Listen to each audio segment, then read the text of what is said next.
সুন্নাত নয় শুধু দাওয়াতের মেহমান, সুন্নাত নয় শুধু খাওয়া শেষ মধুপান, আর কিছু সুন্নাত আছে তুমি জানো কি?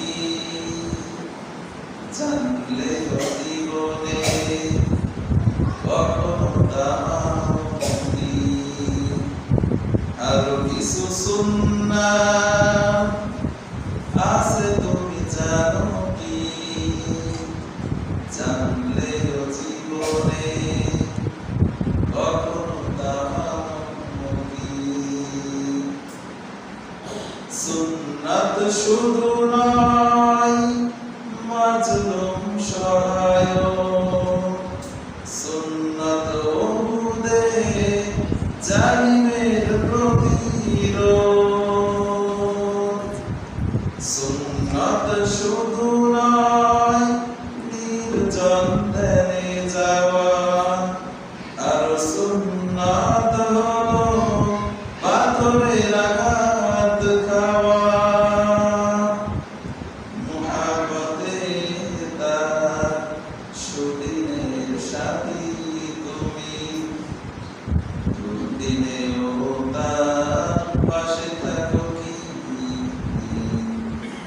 সুন্নাত নয় শুধু দাওয়াতের মেহমান, সুন্নাত নয় শুধু খাওয়া শেষ মধুপান, আরো কিছু সুন্নাত আছে তুমি জানো কি?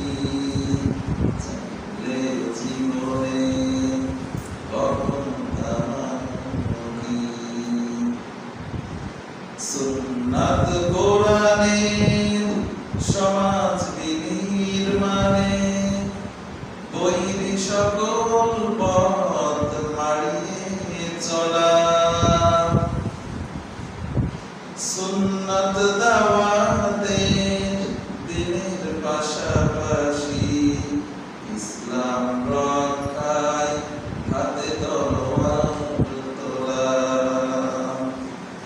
সুন্নাত শুধু নয় নমনীয় আলাপন, সুন্নাত প্রয়োজনে হুঙ্কার গর্জন,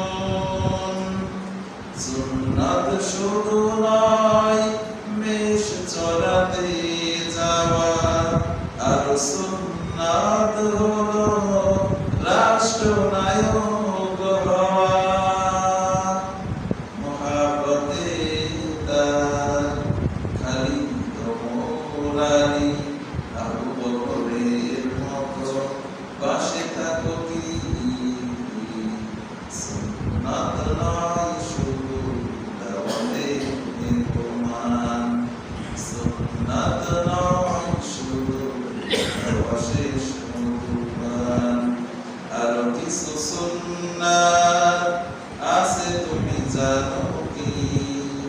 জানলে জীবনে কখনো দামি।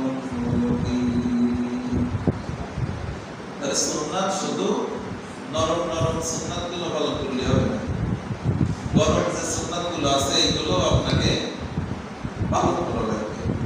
যাই হোক, সেই নবীর উপরে সংক্ষেপে দরুদ পড়ি, বলি সাল্লাল্লাহু আলাইহি ওয়াসাল্লাম। আমি আপনাদের সামনে পবিত্র কোরআনের সূরাতুল বাকারার ৬২ নম্বর আয়াত নিয়ে সম্ভবত ৮ কি ১০ কথা বলতেছি।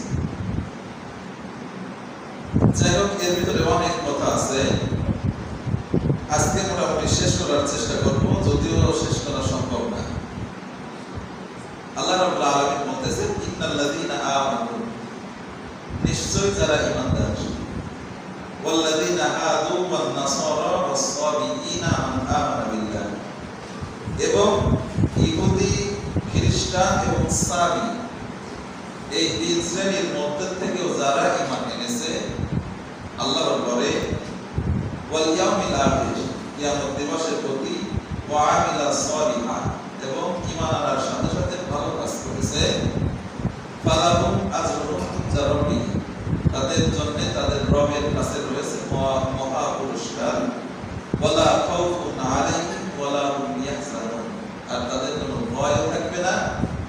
চিন্তাও থাকবে।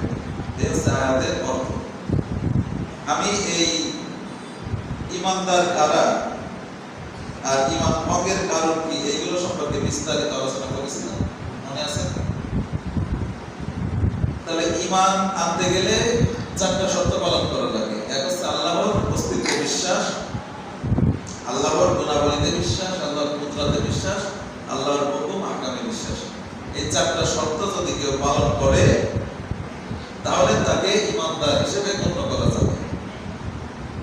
এরপরে ইমান ভঙ্গের যে কারণগুলো, কতগুলো কারণ আছে যেগুলো করলে ইমান ভেঙে যায়, বলছি না কত সময় বলছি। তাহলে ইমান আনতে হবে যে শর্তগুলো আছে, এই শর্তগুলো মেনে। 2 নম্বরে ইমান ভঙ্গের যে কারণগুলো আছে এই কারণগুলো কখনো করা যাবে না। এরপরে ব্যাপারটা হচ্ছে ইহুদি কারা? ইহুদিদের সম্পর্কে আমি বলছি না, ইহুদি হচ্ছে মুসা আলাইহিস সালামের অনুসারী যারা ছিল।